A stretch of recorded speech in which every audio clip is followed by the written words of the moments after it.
Exclusive field report కు స్వాగతం. నెల్లూరు జిల్లాలో ఐఏఎస్ అధికారుల సంతకాల ఫోర్జరీ కేసులో కొత్త మలుపు. హైకోర్టును ఆశ్రయించిన సత్యవేడు ఎమ్మెల్యే కోనేటి ఆదిమూలం.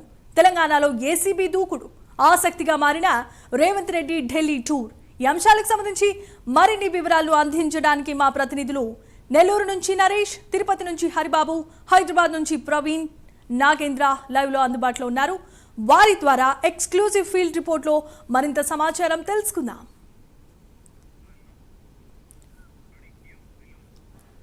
ముందుగా నెల్లూరుకి సంబంధించిన అప్డేట్స్ ఏంటో ఒకసారి చూసేద్దాం. నెల్లూరు జిల్లాలో ఐఏఎస్ అధికారుల సంతకాల ఫోర్జరీ కేసు కొత్త మలుపు తిరుగుతోంది. కోర్టులో లొంగిపోయారు మేయర్ శ్రవంతి భర్త జయవర్ధన్. ఆయనకు 14 రోజుల రిమాండ్ను విధించింది న్యాయస్థానం. డీఎస్పీ ఎదుట మరో 2 సిబ్బంది కూడా లొంగిపోయారు. ఐఏఎస్ అధికారులైన కమిషనర్ల సంతకాలను ఫోర్జరీ చేసి భవన నిర్మాణాలకు అనుమతులు ఇచ్చారనే ఆరోపణలు జయవర్ధన్పై ఉన్నాయి. జులైలో ఫోర్జరీ సంతకాల అంశంపై కేసు పెట్టారు అప్పటి కమిషనర్ వికాస్ మర్మత్. 4 సిబ్బందిని సస్పెండ్ కూడా చేశారు కమిషనర్. ఇప్పటికే 2 టీపీఓలు, జయవర్ధన్ అనుచరుడైన శివకృష్ణను కూడా అరెస్ట్ చేశారు పోలీసులు. ఇక బెయిల్ కోసం హైకోర్టు, సుప్రీంకోర్టులను ఆశ్రయించారు జయవర్ధన్. బెయిల్ రాకపోవడంతో కోర్టులో లొంగిపోయారు. నిందితులను విచారిస్తే ఫోర్జరీ వ్యవహారంలో మిగిలిన నేతల పాత్ర బయటికి వస్తుందంటున్నారు అధికారులు. ఇక ఇదే విషయంపై మరింత సమాచారాన్ని మా ప్రతినిధి నరేష్ అందిస్తారు. నరేష్, జమీమా నెల్లూరు జిల్లాకు సంబంధించినటువంటి కార్పొరేషన్ కమిషనర్ సంతకాలు ఏదైతే ఐఏఎస్ సంతకాల ఫోర్జరీ విషయం ఇప్పటికే రాష్ట్ర వ్యాప్తంగా కూడా ఓ సంచలనాత్మకమైనటువంటి దుమారం అయితే రేపినటువంటి పరిస్థితి అయితే ఉంది. ఈ నేపథ్యంలో జులైకి సంబంధించినటువంటి మాసంలో ఎవరైతే కలెక్టర్ అప్పటి ఐఏఎస్ కమిషనర్గా ఉన్నటువంటి వికాస్ మర్మత్ అయితే ఆయన సంతకాలు డైరెక్టర్గా ఫోర్జరీ చేస్తూ ఏదైతే కొన్ని భవనాలకు సంబంధించినటువంటి మార్టిగేజ్లో ఉన్నటువంటి భవనాలను రిలీఫ్ చేసుకుంటూ దాదాపు కూడా కోట్ల రూపాయలు జమ చేసుకున్నారు వైసీపీ నేతలు. ప్రధానంగా ఇక్కడ దీంట్లో అనుచరుడుగా ఉన్నటువంటి ఎవరైతే శ్రవంతి, ఇక్కడ మేయర్గా ఉన్నటువంటి పోటూరి శ్రవంతి ఎవరైతే ఉన్నారో ఆ శ్రవంతికి సంబంధించినటువంటి భర్త జయవర్ధన్. సో జయవర్ధన్తో పాటు మరికొంతమంది అక్కడ టౌన్ ప్లానింగ్ అధికారులు అయి ఉండొచ్చు, సచివాలయం సంబంధించిన అధికారులు, మరొకరు ఇక్కడ జయవర్ధన్కి సహకరించినటువంటి ఆయన సహాయక సిబ్బంది ఎవరైతే శివకృష్ణ, దాదాపు 7గురుపై కూడా అప్పుడున్నటువంటి ఐఏఎస్ అయినటువంటి వికాస్ మర్మత్ డైరెక్ట్గా ఎస్పీకి ఫిర్యాదు చేశారు. ఈ సంతకాలకు సంబంధించినటువంటి ఫోర్జరీ జరిగింది. ఇక్కడ ప్రధానంగా వెలుగులోకి తీస్తున్నటువంటి వ్యక్తి ప్రముఖ లాయర్ ఎవరైతే కాకు మురళీ రెడ్డి ఉన్నారో, సో ఆయన జనసేన పార్టీకి చెందినటువంటి కాకు మురళీ రెడ్డి. ఆయన వద్దకు తరచూ కొన్ని ఏదైతే మెమరాండమ్స్ వస్తూ ఉంటాయి, దాంట్లో భాగంగా ఈ విధమైనటువంటి మార్టిగేజ్ వ్యవహారాన్ని ఫోర్జరీ సంతకాలతో కొంతమంది వైసీపీ నేతలు ఒక బడా కుంభకోణానికి దారి తీశారంటూ కూడా అప్పట్లో ఉన్నటువంటి ఈ యొక్క ఒక 6 నెలల క్రితం జరిగినటువంటి ఈ యొక్క ఇదంతా కూడా మనం చెప్పుకోవచ్చు.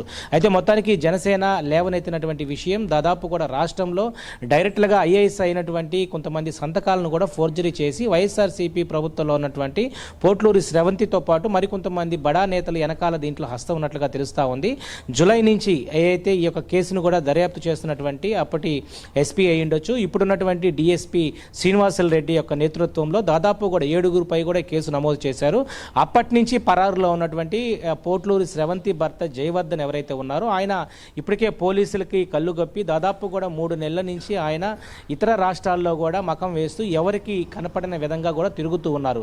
చివరికి ఆయన ఏదైతే హైకోర్టును ఆశ్రయించారు బెయిల్ కోసం, ముందస్తు బెయిల్ కోసం, అదేవిధంగా సుప్రీంకోర్టును కూడా ఏదైతే బెయిల్ కోసం ఆయన ఆశ్రయించినటువంటి పరిస్థితిలో ఏదైతే జయవర్ధన్ పిటిషన్ కూడా కొట్టివేశారు. అయితే ఆయనకి బెయిల్ నిరాకరించడంతో విధులైనటువంటి పరిస్థితిలో ఒకవైపు పోలీసులంతా కూడా ముమ్మరంగా గాలింపు చర్యలు చేపడుతున్నప్పటికీ కూడా జయవర్ధన్ 5వ ఏదైతే అదనపు జ్యుడిషియల్ కోర్టుకు సంబంధించినటువంటి ఎవరైతే న్యాయవాది ఉంటారో ఆ న్యాయవాది కోర్టులో కూడా నిన్న సాయంత్రం 3 గంటల ప్రాంగణంలో అక్కడ ఆయన లొంగిపోయారు. అప్పటి నుంచి కూడా నిన్న మధ్యాహ్నం 3 గంటలకి లొంగిపోయినటువంటి జయవర్ధన్ ఈ యొక్క కేసులో ప్రధాన నిందితుడిగా ఉన్నటువంటి జయవర్ధన్ ఏదైతే నిన్న కోర్టులో ఏదైతే 5వ జ్యుడిషియల్కి సంబంధించినటువంటి న్యాయవాదికి సంబంధించినటువంటి యొక్క కోర్టులో కూడా ఆయన హాజరవడంతో ఒక్కసారిగా 14 రోజుల పాటు రిమాండ్ విధించడం జరిగింది. 14 రోజుల పాటు ప్రస్తుతం ఆయన నెల్లూరు కారాగారకు సంబంధించినటువంటి ఏదైతే సెంట్రల్ జైల్లోకి నేను వెళ్ళడం జరిగింది. అయితే ప్రస్తుతం ఈ యొక్క డిఎస్పీకి సంబంధించినటువంటి నేతృత్వంలో 4వ నగర్ పోలీస్ స్టేషన్ అంటే దర్గామేట పోలీస్ స్టేషన్లో